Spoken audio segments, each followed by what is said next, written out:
Hello everybody, welcome back to the third video of the new series of Himachal Administrative Services. And as I have promised that my third video would be about that how to cover the current affairs smartly, and here I am. When I talk about current affairs, we need to talk about the analytical part. देखिए, अगर मैंने पिछले 10 से 11 साल के paper को analyse किया है तो मैंने ये देखा है कि पिछले 10 से 11 साल में जो करंट अफेयर्स के लगभग अराउंड 20 से 25 क्वेश्चंस जो हैं वो एचएस में आ रहे हैं. सो 20 से 25 questions are a significant portion और this could be the make or the break portion of the paper. इसीलिए करंट अफेयर्स करना बहुत ज़्यादा ज़रूरी है क्योंकि स्टैटिक में चाहे वो पॉलिटी है, ज्योग्राफी है, हिस्ट्री है, मोस्टली सभी स्टूडेंट्स जो हैं उनको कर कर आएंगे. लेकिन जब करंट अफेयर्स की बात आती है तो हमको करंट अफेयर्स जो है वो एक एज प्रोवाइड करता है. तो we will be discussing the sources and little bit of analysis कि करंट अफेयर्स को कैसे डील किया जाए. Let's start. जैसा कि मैं बता चुकी हूँ 20 से 25 क्वेश्चंस जो हैं वो एवरेज आपको एचएस के एग्ज़ाम्स में देखने को मिलेंगे. अगर यहाँ पे मैं कैटेगराइजेशन करूँ कि किस तरह से कैटेगरीज बटी हुई हैं और किस प्रकार के करंट अफेयर्स हम एक्सपेक्ट करते हैं, तो पहली बात ये इम्पॉर्टेंट है जानना कि एचएस का पेपर या यूपीएससी का पेपर जो है वो बैंकिंग के पेपर से बहुत अलग है. बैंकिंग में जहाँ बहुत ही फैक्चुअल क्वेश्चंस आपको देखने को मिलेंगे, यहाँ पे थोड़ा सा आपको एनालिसिस पार्ट भी देखने को मिल सकता है. कैटेगरी की बात की जाए तो जैसे कि फॉर एग्जांपल हमारे पास कैटेगरी है बुक्स, अपॉइंटमेंट्स, स्पोर्ट्स पर्सनालिटीज़ या अवार्ड्स, ऑनर्स एक्सेट्रा.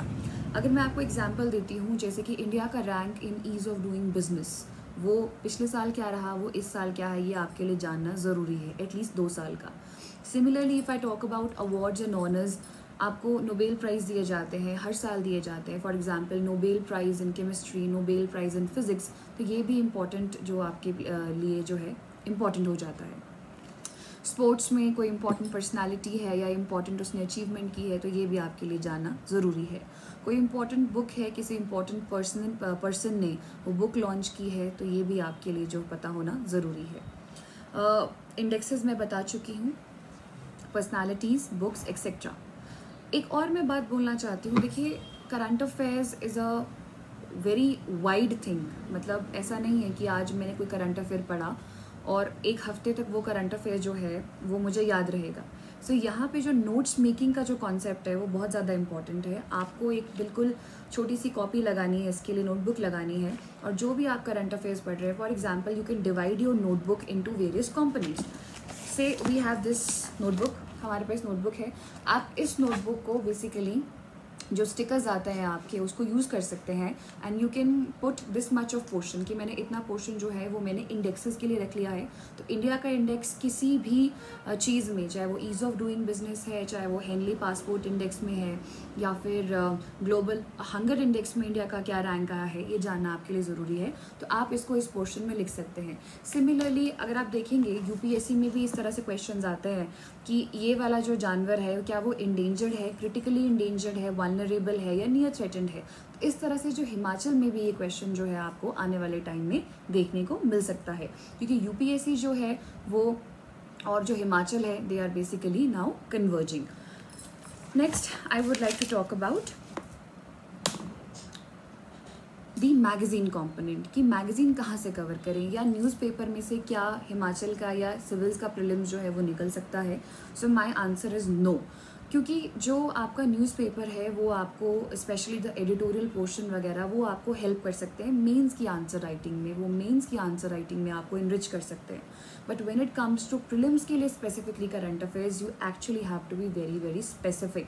से one of the best sources अगर मैं कहूँ कि कहाँ से कवर किया जाए हिमाचल कंपोनेंट के लिए या हिमाचल के लिए जो करंट अफेयर्स है, so that could be your study IQ. Study IQ को I have been following from many years, और उनके जो मंथली मॉड्यूल्स आते हैं, for example 100 best MCQs of July month और जून मंथ, आप ज़रूर उनको प्लीज़ कीजिए. उसके भी आप रिफाइंड छोटे छोटे नोट्स जो हैं वो ब्रीफ में बना सकते हैं. You will get the idea कि इसमें से क्या इंपॉर्टेंट है, क्या इंपॉर्टेंट नहीं है. तो आपको वो छांटना आना पड़ेगा कि बैंकिंग के लिए कौन सा इंपॉर्टेंट है और एचएस और सिविल्स के लिए कौन सा इंपॉर्टेंट है. तो एक स्टडी IQ हो गया। सेकंड, मैंने पहले भी अपनी वीडियो में कहा था कि शंकर वालों की IS पार्लियामेंट की मैगजीन आती है, it's very very nice, well elaborated. उसमें इंडेंजर्ड स्पीशीज़ का दिया गया है या कोई पर्टिकुलर चीज़ को GI टैग मिला है तो उसका भी उसमें इलैबोरेशन है, और पिक्टोरियल है तो आपको मेमोरी के लिए अच्छा है, तो आपको याद रहता है। तो IS पार्लियामेंट अदर मैगजीन हो गई।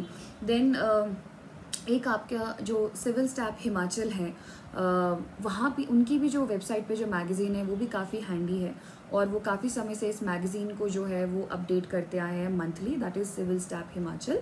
और ये विनय सर हैं, और ये विनय सर की ही वेबसाइट है, तो आप इसको प्लीज़ ज़रूर फॉलो करें। और ये है current affair for prelims. Himachal के लिए जो मैं करंट अफेयर्स है उसका मैं बता चुकी हूँ ऑलरेडी, कि जो हेलियोस की मैगज़ीन आती है आप उसे देख सकते हैं। Next we'll talk about current affair mains. Current affair mains थोड़ा सा इलैबोरेटेड है, हमें इसको भी समझना पड़ेगा। तो इसका भी जो मैंने एनालिसिस किया है तो मैं ये बता सकती हूँ, जिस तरह से हमारा GS1, GS2 एंड GS3 है, अगर मैं कुल मिला के इन तीनों पेपरों की बात करूँ तो 100 मार्क्स से ऊपर के करंट अफेयर्स नहीं आते हैं। ये मेरा पर्सनल एनालिसिस है, आप भी ज़रा जब आप पुराने पेपर्स निकालें तो आप ज़रूर इस बात को जज करें। एक एक करके डिस्कस करते हैं। GS1 की अगर मैं बात करूं तो history of course completely static है, तो वहाँ से कोई भी करंट अफेयर आने की संभावना नहीं है। Second is your society.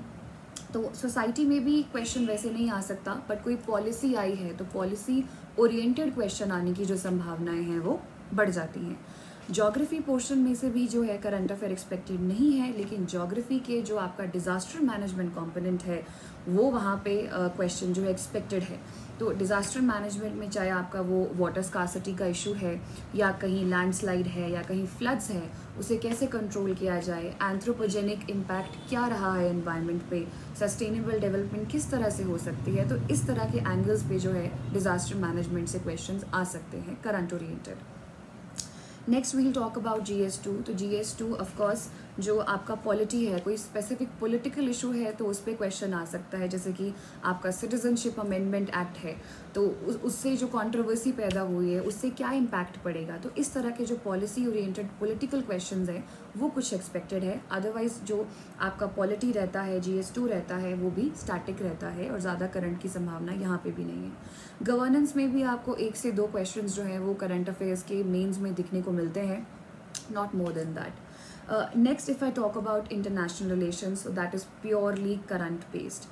तो इसके लिए सबसे बेस्ट अगर मैं बताऊं तो विजन के जो करंट अफेयर्स हैं और जो विजन की मैगजीन आती हैं, आप उसमें से नोट्स बना सकते हैं इंटरनेशनल रिलेशंस के, और आप देखेंगे कुछ टॉपिक्स हर बार जो है वो कांस्टेंट रहते हैं, जैसे कि 1 बेल्ट 1 रोड जो है वो काफ़ी टाइम से इंडिया चाइना का जो कॉन्फ्लिक्ट है वो पिछली बार भी पूछा गया, उससे पिछली बार भी पूछा गया।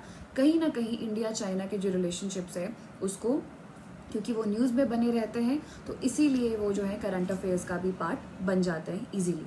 तो आपको ये ध्यान रखना पड़ेगा। फॉर एग्जांपल अमेरिका में जैसे गवर्नमेंट चेंज हुई है, तो गवर्नमेंट चेंज होने के बाद अब क्या नए चांसेस है, अब क्या नए एवेन्यूज़ है या नए चैलेंजेस क्या है, ये भी आपको जो है करंट अफेयर्स जो है वहाँ से आ सकता है।